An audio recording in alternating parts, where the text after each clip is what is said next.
Hi, I'm Margaret, and welcome to Garden School.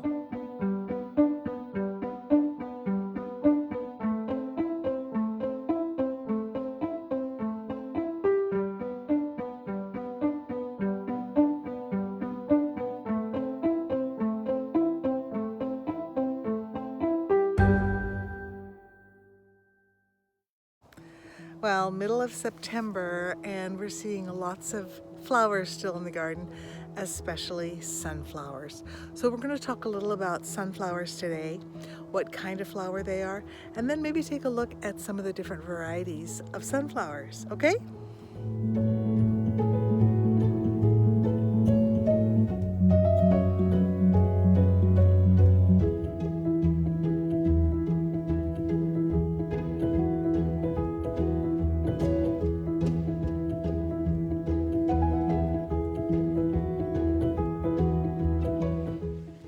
Hi. Well, here are a couple of sunflowers that I picked from a volunteer up at the pea patch. A bird planted it, and there it came. And this plant is about 18 feet tall. I mean, it's tall and has a lot of branches. And some of those branches have kind of broken as other plants have bothered it and stuff, and so I decided to cut some of these lower flowers. Now, this is a typical sunflower flower, what we call, and this is actually a flower head. So the bright yellow things around the outside, those are called the ray flowers, and these flowers are actually sterile, so they will not produce seed.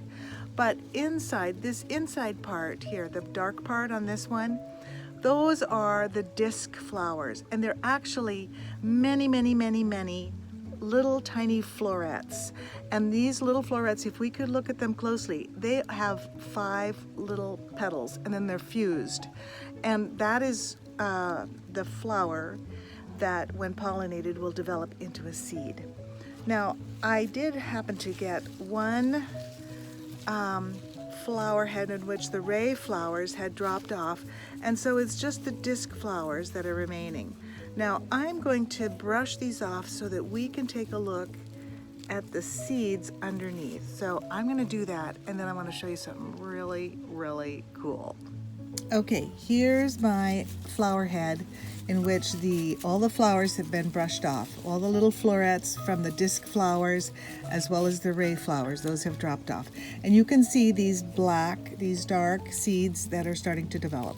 Now on this is really a very small sunflower head. Some of them can be really enormous, and the species is Helianthus, and the ones that are grown for oil production, the seeds are very oily. Those will generally have one giant flower head. Many ornamental ones have multiple flower heads, and some, as you can see in my photos, the little teddy bear ones that almost look like they have no disc flowers in the center, but only ray flowers. Anyway, but what I wanted to show you on this seed head is, you can see the seeds are arranged in a spiral. This spiral is going counterclockwise around, and look, there's a secondary spiral that goes clockwise. Now it seems to me, when I look at it, that the counterclockwise one seems to be very visible to me. When I take a closer look, and up on the top here, you can see that there is a secondary clockwise spiral of the seeds. Now, the very interesting thing, the very cool thing is, if you counted up these spirals, the number of spirals going counterclockwise and the number going clockwise, they would be sequential numbers in the Fibonacci sequence. What? Well, okay, the Fibonacci sequence is like 1, 1, 2, 3. So, and when you add the preceding two numbers, it equals the next one. So 1 plus 1, 2. 1 plus 2, 3. 2 plus 3, 5. Anyway, 3 plus 5, 8. So that is the Fibonacci sequence. And this is such a neat thing, that if you were to count these spirals, you would come up with sequential numbers in the Fibonacci sequence. How cool is that? I just think that's fantastic. Now, another place you can see the Fibonacci sequence represented is the areoles on a cactus. So these little white dots on the cactus stem are going in a spiral that way and also in this way. And if we were to count them, we would see that they are also sequential numbers in the Fibonacci sequence. And another thing is, on a pine cone, if you were able to do that with a pine cone, the spirals of the scales going one direction and the number of spirals of the scales going the opposite direction, those would be sequential numbers in the Fibonacci sequence.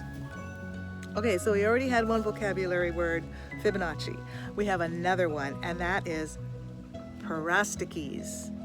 Parastichies is a situation where you have something, and it's usually something natural, where the spirals of something are the sequential numbers in the Fibonacci sequence. Anyway, I just think that's fantastic. I love math. I love flowers. Math plus flowers. That makes me happy. So we have 2 vocabulary words today and the concept of the Fibonacci sequence. Very cool. Well, I hope that you're able to see some sunflowers around in your environment and think about perhaps what you want to plant next year. There are some really cool colors that I've seen of sunflowers that would be great in a garden.